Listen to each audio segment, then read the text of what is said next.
Hello everyone, welcome to Black Mirror horror. कैसे हैं आप सब? आई होप आप सब ठीक होंगे। आज मैं आप सभी के लिए क्रिसमस स्पेशल हॉरर स्टोरी लेकर आई हूँ और उम्मीद करती हूँ कि आपको ये कहानी पसंद आएगी। कहानी पसंद आए तो इस वीडियो को लाइक और चैनल को सब्सक्राइब ज़रूर कीजिएगा। तो चलिए ज़्यादा देर ना करते हुए शुरू करते हैं हमारी आज की कहानी।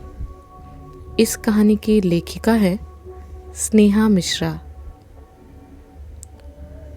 मौत का गिफ्ट। क्रिसमस आते ही सबके मन में लाइट्स, सैंटा और ढेर सारे गिफ्ट्स, बस यही ख्याल आता है। लेकिन क्या हो अगर यही गिफ्ट्स मौत के गिफ्ट्स बन जाए? तो आइए सुनते हैं क्रिसमस की रात घटी एक खौफनाक कहानी। कहते हैं इंसान चाहे जहाँ भी काम करता हो या रहता हो, उसे तीज त्योहार पे अपने परिवार के पास ज़रूर लौट कर आना चाहिए। लेकिन अगर आप नहीं जाते तो क्या आपने कभी सोचा है कि आपके परिवार वालों पर क्या बीतती होगी? आइए सुनते हैं ऐसी ही एक कहानी। सर्दियों की रात थी। एकदम सन्नाटा और दूर कहीं कुत्तों के रोने की आवाज़ आ रही थी। सेंटा क्लॉज के कपड़ों में एक अजीब सा दिखने वाला आदमी एक घर के सामने खड़ा था। उसने उस दरवाजे पे एक गिफ्ट रखा जो कि काफ़ी सुंदरता से पैक किया हुआ था, और दरवाजे की बेल बजा के वो वहाँ से चला गया। उसके जाते ही वो दरवाज़ा खुला और एक 20-25 साल का लड़का बाहर आया। वो गिफ्ट देखते ही उसने उठाया और एक्साइटमेंट में उसे खोलने लगा। दूर उस सेंटा की ड्रेस में जो आदमी खड़ा था वो मुस्कुरा रहा था, लेकिन जैसे ही उस लड़के ने गिफ्ट खोला उसकी आंखें डर से फैल गई और वो पसीना पसीना हो गया। इतने में वो सेंटा की ड्रेस वाला आदमी वहाँ आया, लेकिन इस बार वो बहुत ज़्यादा डरावना लग रहा था और उसकी हंसी बेहद खौफनाक थी।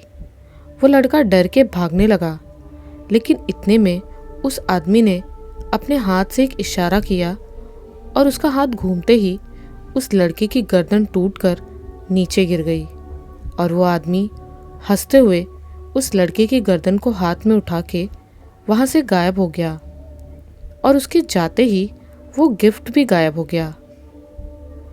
ऐसी ही घटना 2-3 बार और घटी और पूरे शहर में इस घटना के चर्चे होने लगे और इस गिफ्ट को नाम दिया गया मौत का गिफ्ट। जॉन और जेनिफर दोनों पति पत्नी केरला के रहने वाले थे। दोनों पढ़े लिखे और अच्छी जॉब करने वाले थे। शादी के बाद दोनों एक खुशहाल जीवन बिता रहे थे और कुछ साल बाद उनको एक प्यारा सा बेटा हुआ। उन्होंने उसका नाम स्टीफन रखा। स्टीफन एक स्मार्ट बच्चा था। वो हमेशा पढ़ाई में अव्वल आता था और धीरे धीरे वक्त बीतता गया और स्टीफन बड़ा हुआ और वो हायर स्टडीज़ के लिए बाहर देश चला गया। पीछे रह गए जॉन और जेनिफर अकेले, और उनका एक नौकर हुआ करता था जो उनकी बहुत सेवा करता था। बेन नाम था उसका, और उसके माँ बाप नहीं थे, इसलिए वो यहीं रहता था और यहीं काम करता था। जॉन और जेनिफर हर साल क्रिसमस पे स्टीफन की बेसब्री से राह देखते थे। स्टीफन जब छोटा था तो वो अपने डैड जॉन को सेंटा के कपड़ों में देख और उनसे गिफ्ट लेकर बहुत खुश होता था, जैसा कि हर बच्चा खुश होता है। अब जॉन और जेनिफर की उम्र बढ़ती जा रही थी और वो काफ़ी बूढ़े हो चले थे, और बेन भी उन्हीं की तरह बूढ़ा हो रहा था। स्टीफन को गए काफ़ी साल हो गए थे। पहले तो वो कॉल्स या वीडियो कॉल्स कर लेता था, फिर धीरे धीरे कभी कभार आने लगे उसके कॉल्स, और कुछ समय बाद एकदम से उसके कॉल्स आने बंद हो गए।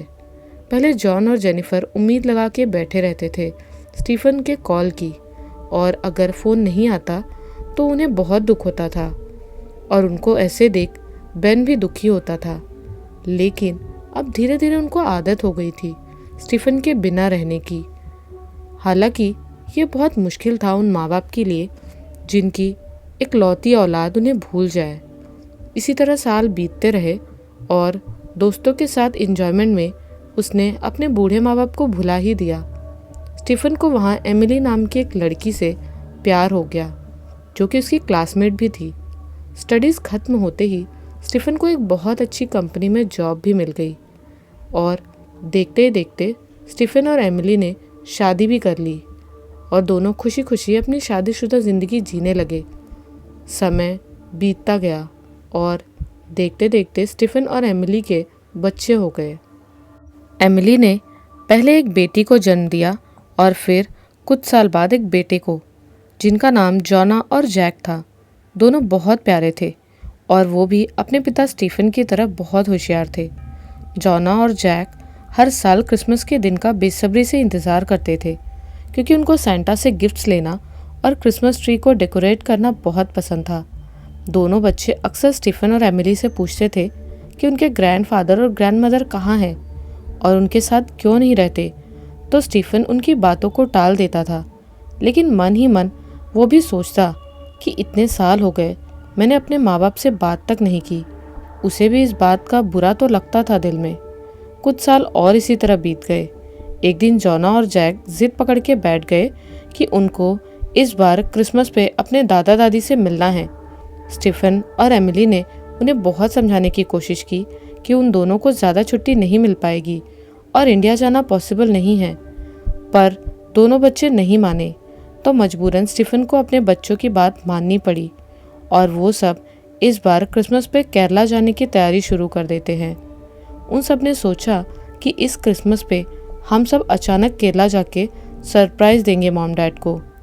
पर क्या सच में ये जैसा सोच रहे थे वैसा होने वाला था या कुछ और था वहाँ जो इनका इंतज़ार कर रहा था। दूसरी तरफ वहाँ केरला में डर की एक लहर उठी थी। वहाँ हर साल क्रिसमस की रात किसी न किसी की मौत होती थी।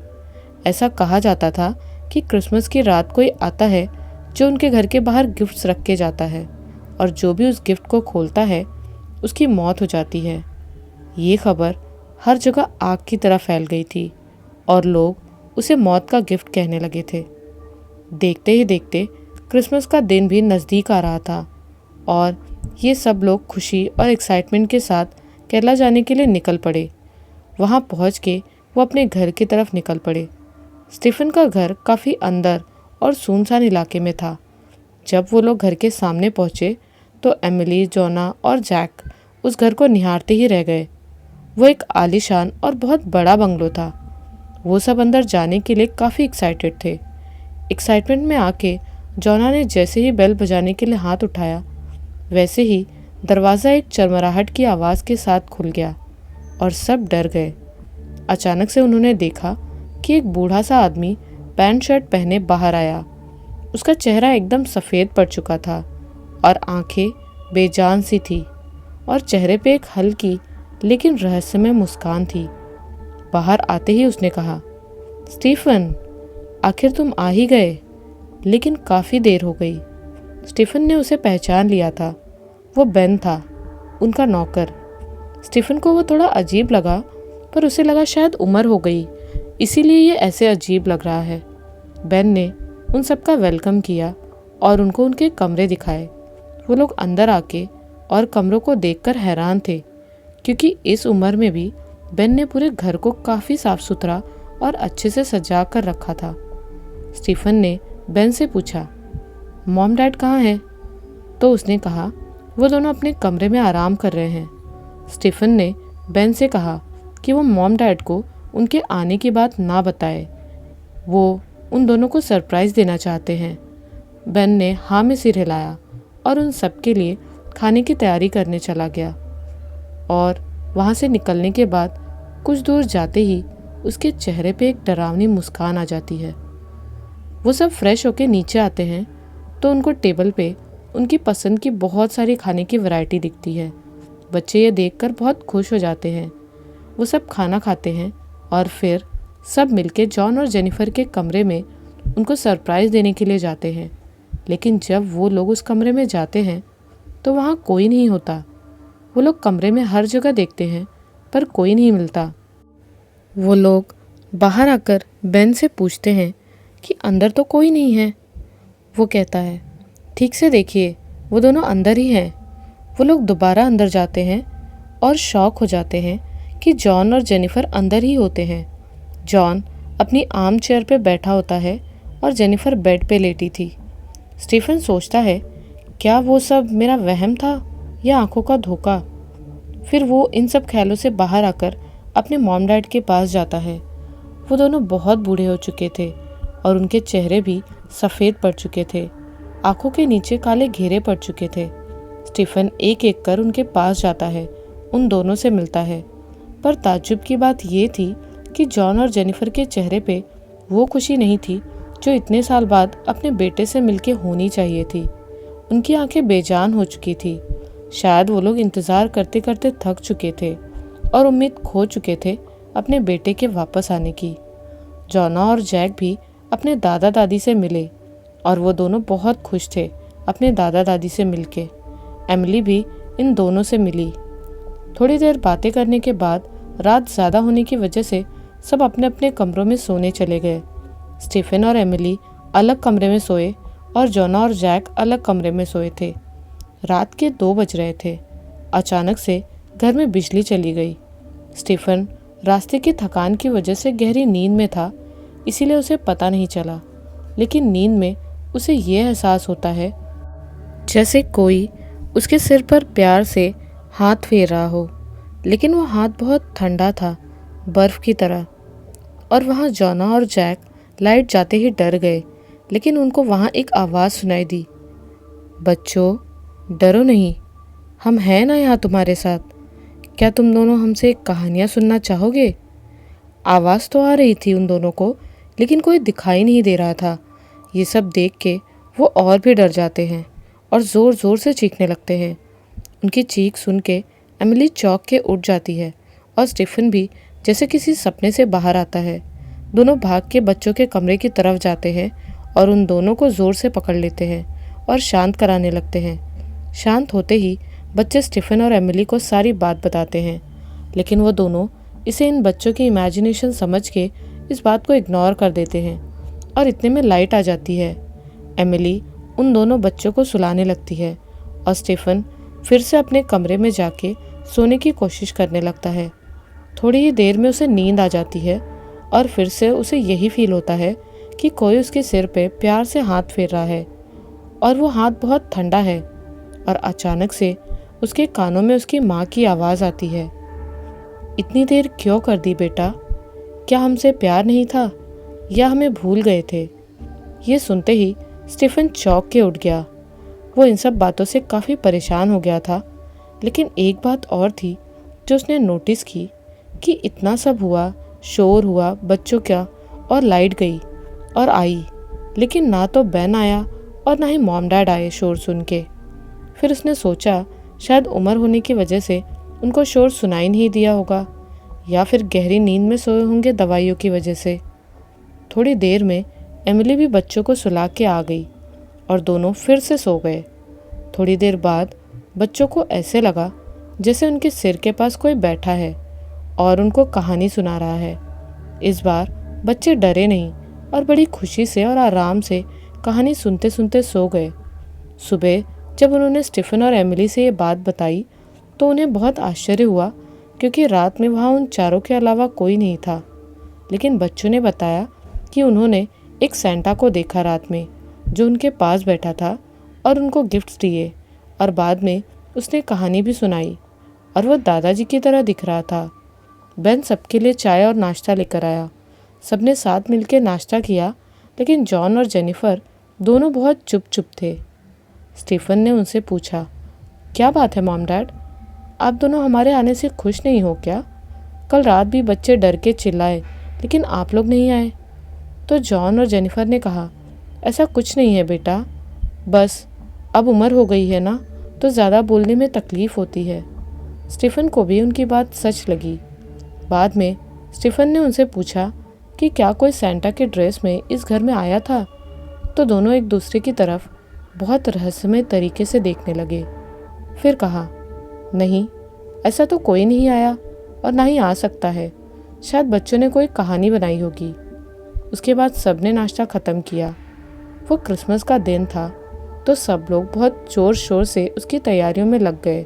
एमिली ने केक, कुकीज़ और पाए बनाई।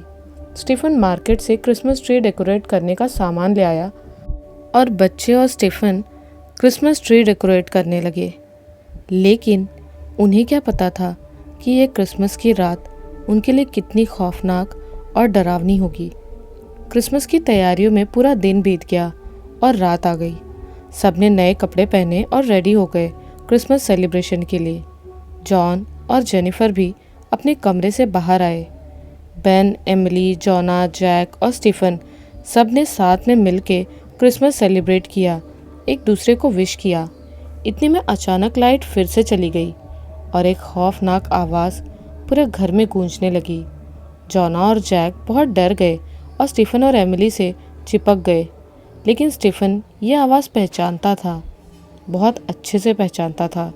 ये उसके मॉम डैड की आवाज़ थी, जॉन और जेनिफर की। लेकिन यह आवाज़ काफ़ी डरावनी थी और वो दोनों स्टीफन से उसी डरावनी आवाज़ में पूछ रहे थे, तुम इतने सालों में क्यों नहीं आए स्टीफन?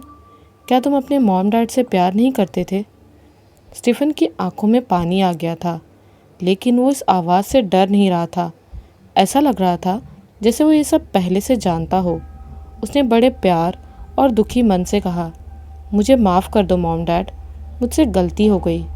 मैं वहाँ जाने के बाद अपनी दुनिया में इतना खो गया कि आप दोनों को भूल ही गया।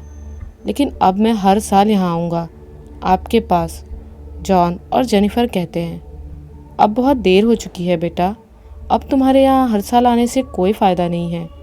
इस पर स्टीफन ने पूछा, क्यों, ऐसा क्या हुआ है मॉम डैड, प्लीज़ मुझे बताइए।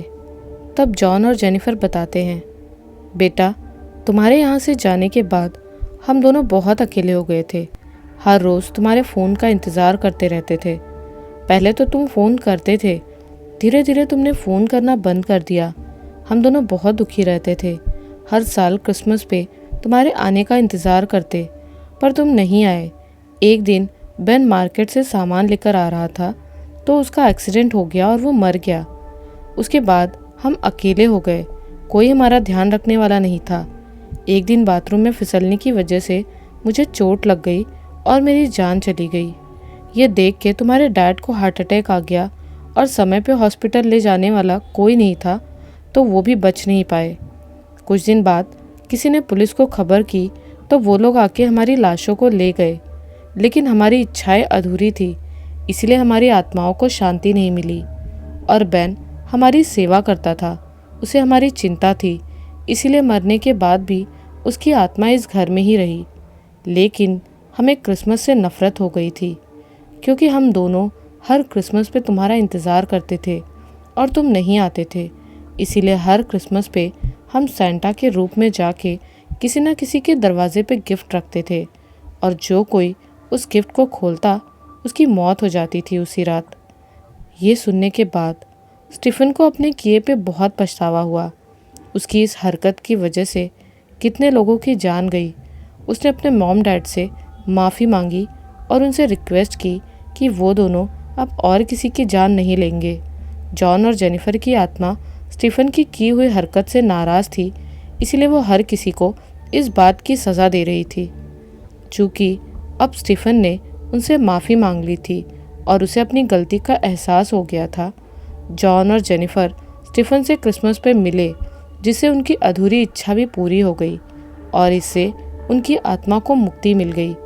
जाते जाते उन दोनों ने जॉना और जैक को बाय कहा और प्यार दिया, और एमिली को इनका ध्यान रखने को कहा, और स्टीफन को माफ़ करके हमेशा के लिए वहाँ से चले गए। साथ ही बेन की आत्मा को भी मुक्ति मिल गई, क्योंकि अब उसे जॉन और जेनिफर की चिंता नहीं थी, क्योंकि उनकी आत्मा को मुक्ति मिल चुकी थी और ख़त्म हो चुका था मौत के गिफ्ट का वो सिलसिला। तो दोस्तों, हम चाहे कहीं भी हो, लेकिन अपने अपनों को कभी नहीं भूलना चाहिए और उनका ख्याल भी रखना चाहिए। क्या पता वो वहाँ आपके बिना किस हालात में हो, वरना क्या पता ऐसा ही कोई मौत का गिफ्ट कहीं आपके दरवाजे पे ना मिल जाए। दोस्तों, ये कहानी एक सच्ची घटना से जुड़ी है। कुछ साल पहले कुछ ऐसे ही मिस्टीरियस बॉक्स के पाए जाने की खबरें आई थी, लेकिन किसी को नहीं पता कि वो बॉक्स कहाँ से आता था और कुछ साल बाद ये सब कैसे बंद हो गया। कैसी लगी आपको ये कहानी? हमें कमेंट्स में ज़रूर बताइएगा।